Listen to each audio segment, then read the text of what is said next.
साथियों नमस्कार, आप देख रहे हैं सुशील कुमार उपाध्याय यूट्यूब चैनल। साथियों, आज की विशेष रिपोर्ट और खुशखबरी राजस्थान राज्य से हम आप तक पहुंचाएंगे, जहां पर क्या आने वाले समय में शिक्षा प्रेरकों के बहाली की मार्ग प्रशस्त होने जा रहा है। जिस तरह से सरकार ने 50,000 से ज़्यादा प्रेरक की नियुक्त ग्राम पंचायतों में स्थित महात्मा गांधी वाचनालय पुस्तकालय में करने की घोषणा की है, उस पर अब पंख लगने शुरू हो गए हैं। तमाम बातों पर हम परिचर्चा करेंगे।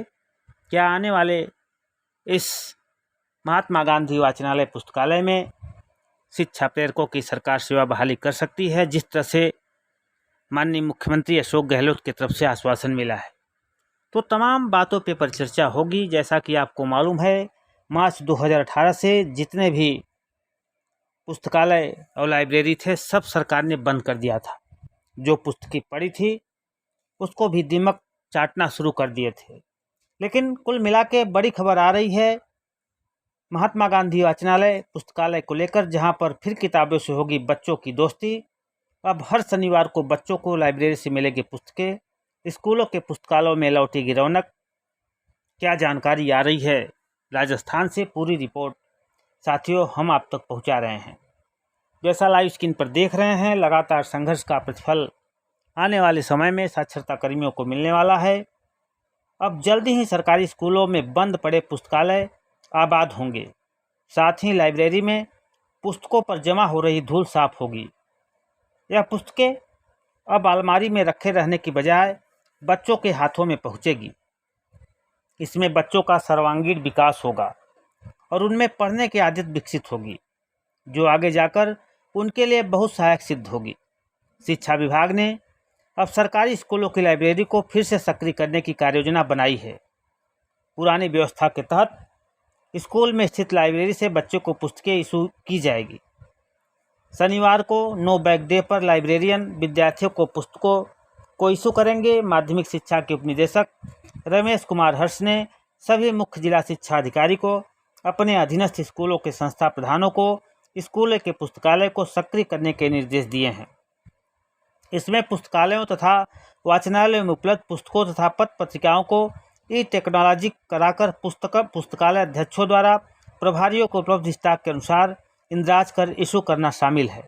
नो बैग डे यानी शनिवार को विद्यार्थियों को पुस्तक का आवंटन किया जाएगा, ताकि बच्चों में किताबों को पढ़ने की रुचि जागृत हो और उपलब्ध पुस्तकों का अधिकाधिक उपयोग हो सके। नैतिक मूल्यों का होगा विकास।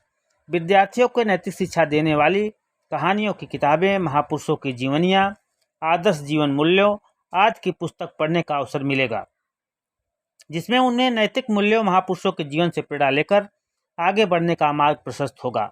वहीं वाचनालय में पत्र पत्रिका पढ़कर विद्यार्थी अपने सामान्य ज्ञान को भी बढ़ा सकेंगे। पुस्तकालय वर्तमान में थे उपेक्षित। जैसा कि आपको मालूम है कि मार्च 2018 में सरकार ने जितने भी पुस्तकालय लाइब्रेरी थे, महात्मा गांधी वाचनालय पुस्तकालय को बंद कर दिया था, जहां पर शिक्षा प्रेरकों की सेवा सरकार ने उस कार्यक्रम में लगाया था और 500 अतिरिक्त मानदेय उनको मिलता था। लेकिन वर्तमान में जिन सरकारी स्कूलों में लाइब्रेरी है, उनमें से अधिकांश में लाइब्रेरियन नहीं हैं। जहाँ लाइब्रेरियन हैं वहाँ पुस्तकें इशू नहीं की जाती है। इससे पुस्तकों के उपयोग में नहीं आने से उन पुस्तकों पर धूल जम रही थी। अब विभाग का ध्यान स्कूलों की लाइब्रेरियों में स्थित पुस्तकों का लाभ विद्यार्थियों को दिलाने की ओर गया है। तो साथियों, जिस तरह से सरकार की बड़ी घोषणा हुई है कि तमाम लाइब्रेरियन से लेकर जो भी वाचनालय पुस्तकालय बंद पड़े हैं, सबको पंख लगने वाला है और सरकार पुस्तक खरीद का बजट भी जारी करने वाली है। स्कूलों को हर साल पुस्तकें खरीदने के लिए बजट दिया जाता है, जिससे कुछ पुस्तकें खरीदकर उपयोग में तो ले लिया जाता है, लेकिन विद्यार्थियों को पुस्तक इशू करने की परंपरा प्रायः लुप्त सी हो गई है। शिक्षा निदेशालय के इन निर्देशों के बाद स्कूलों की लाइब्रेरियों में फिर से रौनक लौटेगी, ऐसी पूरी उम्मीद है। अब सरकार ने तो घोषणा कर दी। जो जानकारी आ रही है, फिर से किताबों से होगी बच्चों की दोस्ती। हर शनिवार को बच्चों को लाइब्रेरी से मिलेगी पुस्तकें। स्कूलों के पुस्तकालय में लौटेगी रौनक।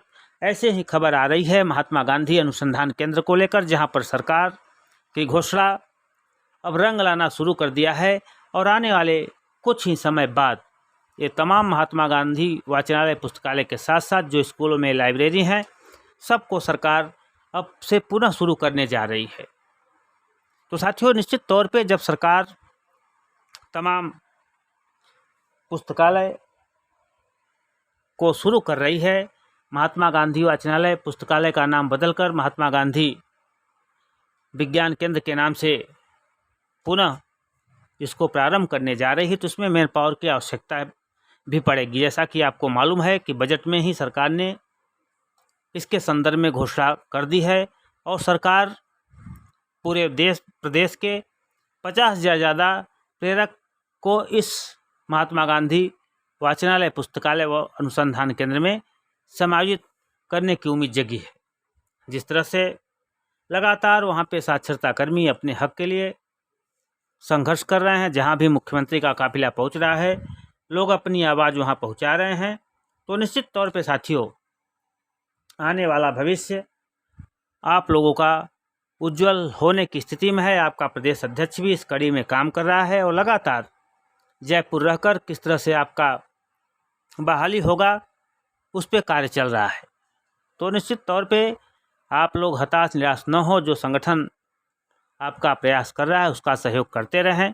निश्चित तौर पे बहुत जल्द आप लोगों की बड़ी सौगात मिल सकती है और शिक्षा प्रेरकों की बहाली महात्मा गांधी वाचनालय अनुसंधान केंद्र में हो सकती है, यह पूरी उम्मीद है। जैसा कि तमाम संगठनों द्वारा मुख्यमंत्री से मुलाकात के दौरान उनके द्वारा भी आश्वासन मिला था और जिस तरह से सरकार ने जब अपने बजट में घोषणा की कि प्रत्येक ग्राम पंचायतों में जो वाचनालय पुस्तकालय बंद पड़े हैं उनको विकसित करने जा रही है, तो एक आशा की किरण प्रदेश के हजारों साक्षरता कर्मियों को जीवन में प्रकाश लेकर आई थी।